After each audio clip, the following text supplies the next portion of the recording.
Hey guys, I know like last time it's been a little bit since I did something. It ain't been too long, a couple of weeks, we had the holidays and everything, and most people was relaxing. I got to thinking about, my brother and everything. And some of y'all might not know the story about what happened to my brother, and some of y'all might not even know that I had a brother then. Well, you'll find out. Anyway, let's get started, huh? I feel like, tomorrow's always just over the horizon, and the plans that we make for it, they never guarantee.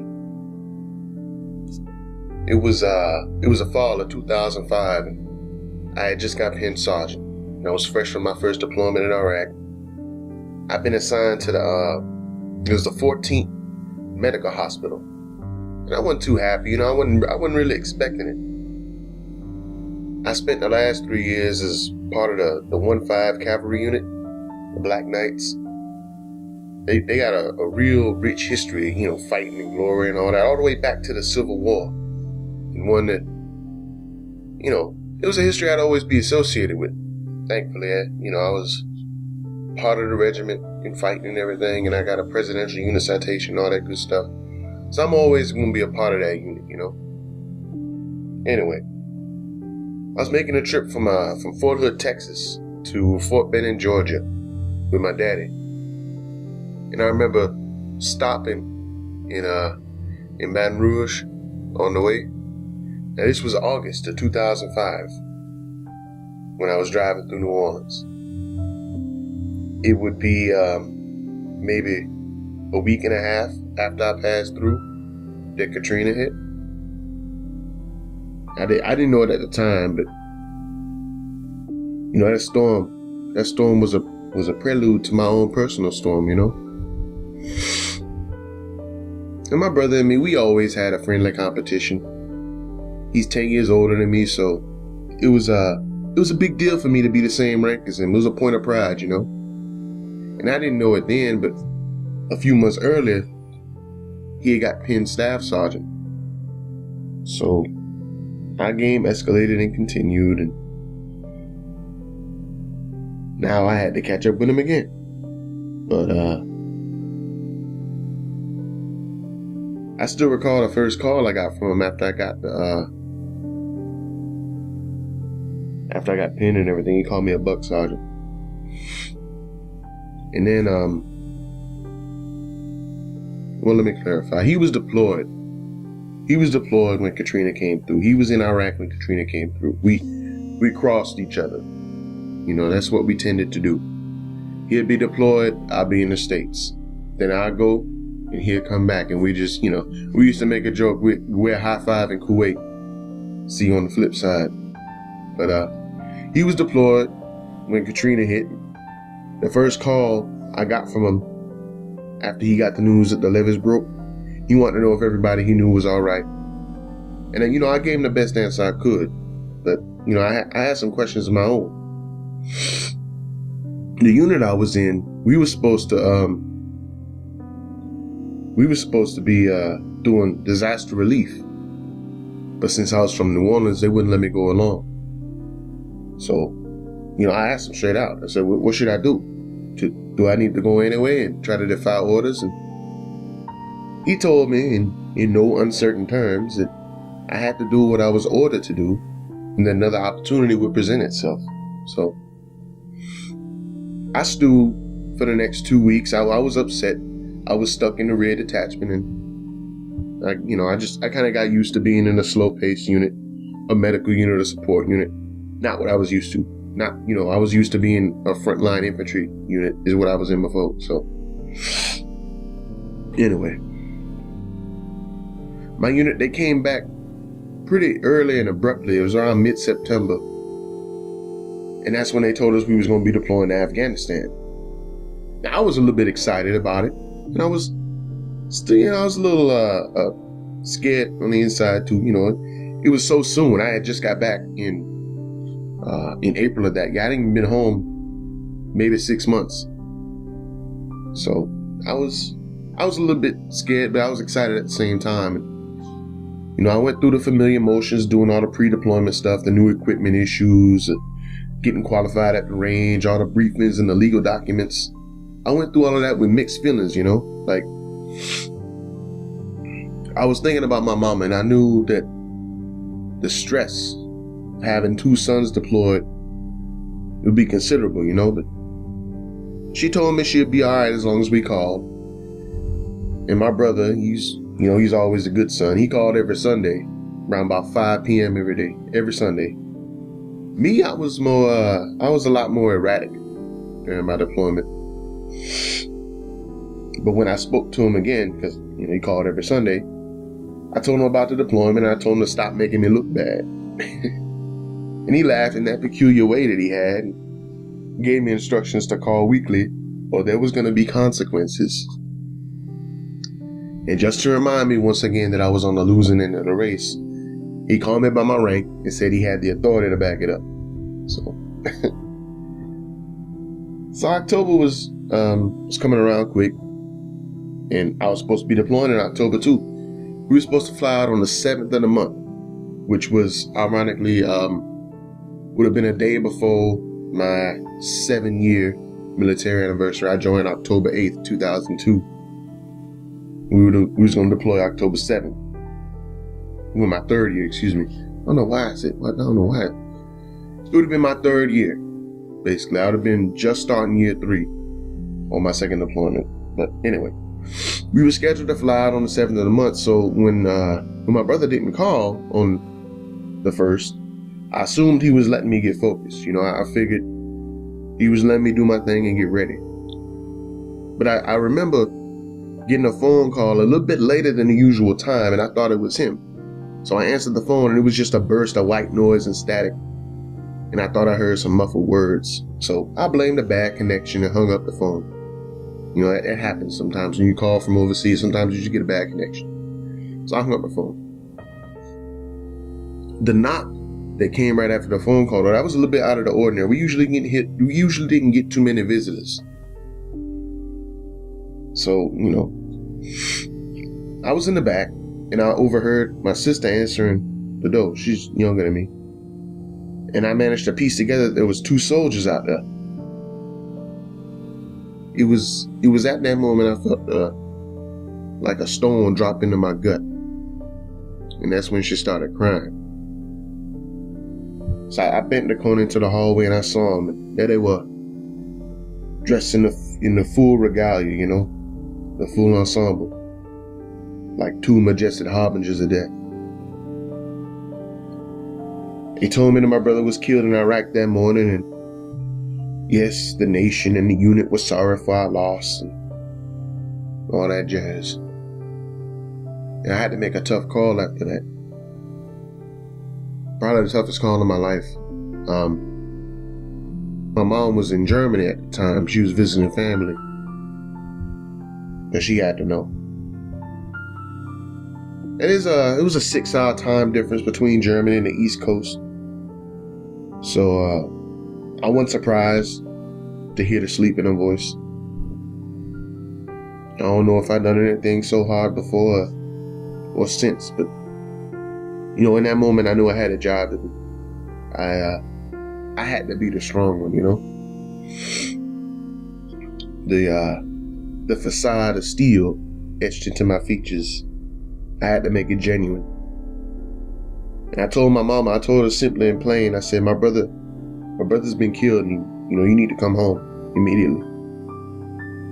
And that was it. I handed the phone to my sister and let them talk. And I conducted the business, ironing out all the details. Where did it happen? How did it happen? How many others? When was the body due to come back stateside? Who was going to be picking it up? I had to work with the casualty officer to schedule meetings, and there were some other folks that needed to be told, other family members and everything. The next few days was just, phone calls, meetings, a lot of tears. Family was notified, benefits were discussed, funeral was planned. It was all very efficient. I remember thinking that I hope my death would be so orderly handled, you know? And the time came for the body to be picked up, and I knew there was only one person that could do it. So I volunteered. I told my unit, who by then had already placed me on emergency leave, and had told me I wasn't going to be deployed. So once all the paperwork was taken care of, I got my uniform together and I got on a flight to Dover Air Force Base in Philadelphia. I sat through some more briefings and filed out some more papers, and all the while I was wondering what kind of state my brother was going to be in. They gave me an autopsy report and a coroner's report for official use, but I made some copies for myself. It was a little morbid, but I wanted to have something, you know, some proof, I guess. The report said homicide, you know. My brother was murdered. Now, intellectually, I knew it to be true, you know, but at some level in my mind, it became a clean, like a sanctioned thing. It was nothing so grisly as a homicide, you know. And finally, the time came to receive the body, and I was directed to a hearse and rode back to the airport. The last time I'd been in a car with my brother was on the way to a little old greasy spoon in Fort Benning. And this time it was just on the way to Fort Benning. We got to the airport and security was informed, I was going to be transporting human remains. And yes, I did have the authorization to do so. We landed in Atlanta. It was close to midday, and I could transfer my brother to another plane. I recall thinking that this was his 5th flight in 24 hours, and how lucky he was to have avoided customs. He hated customs. Anyway, we arrived at the Columbus airport. It was about 40 minutes later. I had the baggage handlers, you know, do the flag on the cardboard box containing my brother's remains. I was barking orders out there, a little bit stoic, merciless. I probably came off as a little bit insane to the poor men who was working that day. They didn't know what they was in for. The box was loaded into another hearse and transferred to the funeral home, where I officially released custody of my brother to the mortician and finally went home after a very long day. The funeral was on the 6th of October, and we traveled in government vehicles with a police motorcade to the funeral home. It was a private service, and we traveled again via motorcade to a cemetery on Fort Benning. Service was brief, but again, it was efficient. On behalf of a grateful nation, I'll remember the rest. I just remember tears and them handing my mama the flag. My daddy sent a company representative from the company he worked for. At the time, I thought it was cold and callous, but later on, I found out he just couldn't bring himself to attend. He couldn't put himself in that situation. You gotta understand, my brother wasn't his son, but he raised him anyway. Anyway, the first volley of the 7 rifles, it sent a chord of grief straight to my core. The echo of the report, it was just a memory when the second shots was fired, and then finally the third, and it was just sharp and sudden and final. That was it. They put my brother in a hole in the ground, and all we had left to do was say goodbye.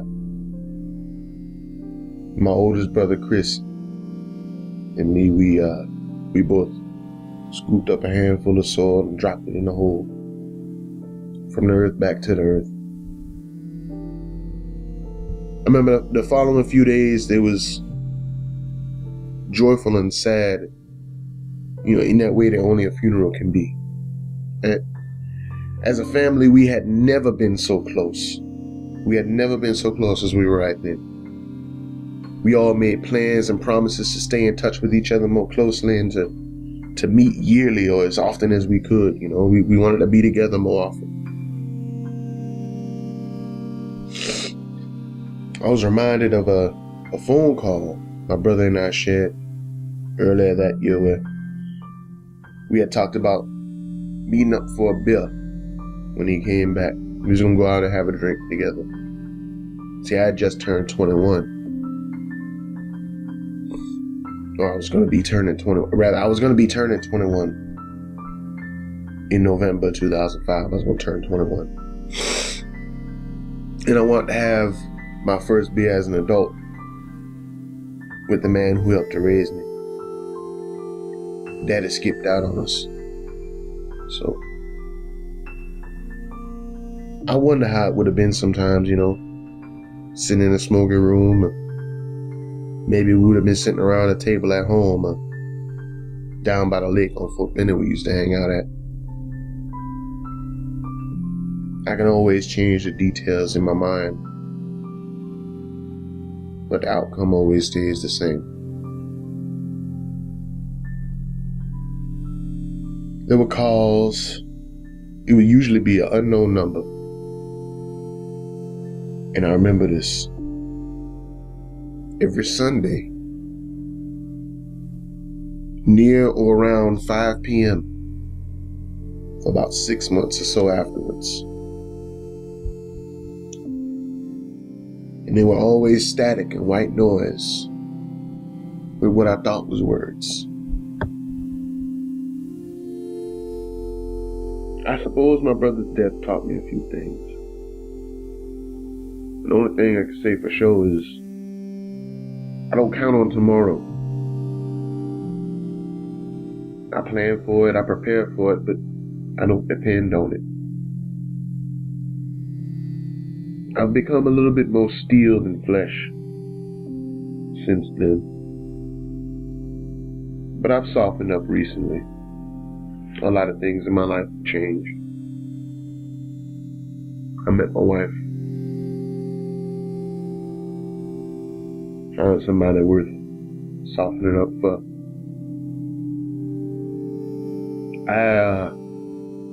I never really been a man for words.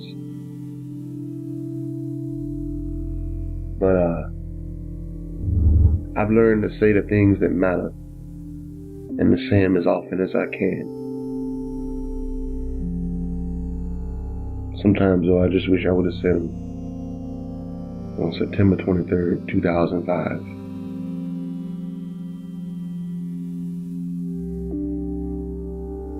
Thanks for listening, guys. I know this was a little bit of a downer, but